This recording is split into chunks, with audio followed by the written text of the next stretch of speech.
Ciao a tutti amici ascoltatori dal canale YouTube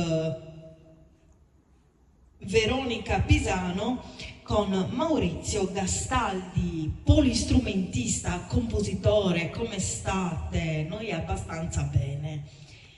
Bene, iniziamo questa live, una live registrata, ripeto, ora stiamo facendo così perché praticamente YouTube per le live ci vuole mettere in verticale, a noi viene malissimo sinceramente, perché altrimenti ci dovremmo mettere abbracciati anche con i bambini, vedete i cagnolini vanno e vengono, abbiamo bisogno di più spazio. Custanotti, scritta interamente da Maurizio Gastaldi. Seguiteci anche su Radio Bonaria ogni martedì alle ore 16:30 con il giornalista Silvia Ocherchi e Maurizio Gastaldi ed io, con l'intrattenimento di bellissime trasmissioni dedicate alla musica sarda. Vai Maurizio, Custanotti!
Grazie a tutti, ciao, buona giornata.